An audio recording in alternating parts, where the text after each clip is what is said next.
Hey, this is G Butterfly. Welcome to the Watch and Whisper channel.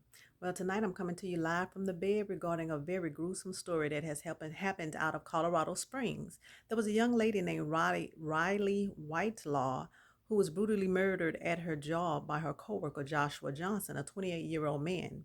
He was upset because she did not partake in his advances towards her at work. She was a 17-year-old senior in high school. She, a year prior, had went to her management at Walgreens and told them to please change her schedule because she felt very uncomfortable working with him. Well, I don't know if they changed her schedule or not. However, they did have a conversation with Joshua. Now, it's unknown if he was written up or if any other type of disciplinary action was taken on the job, but they did say that they told him he needed to act more professional.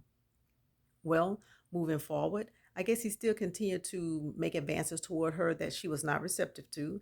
And on the day of the murder, he stacked boxes up in the store until he obstructed the view of the camera.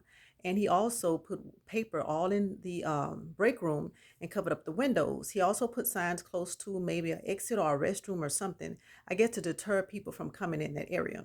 She went out on break, and it wasn't until her managers realized that she did not come back from break that they went into the break room and noticed that the young lady had been brutally murdered and blood was everywhere in the break room.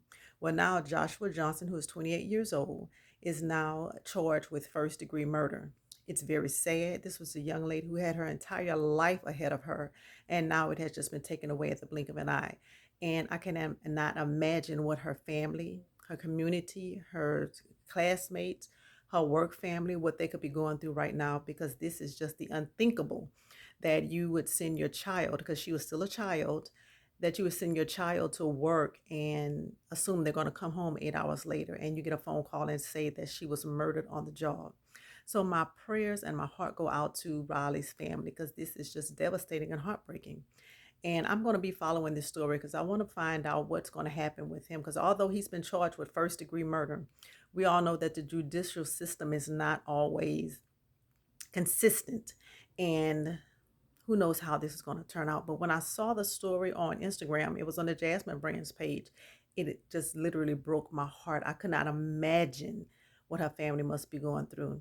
But this was a story that's going to break many hearts for a while, because this was a young lady whose life was just snapped away by her coworker who could not handle that she wasn't receptive to his advances. And my message to anyone is, if you're interested in someone and they're not interested in you, move the hell on. Find someone that's interested in you. If someone is not, move on. They don't deserve to be murdered because you can't handle rejection. With that, I'm just going to continue to pray for Riley's family because this is terrible. And that's all I got. This is G Butterfly.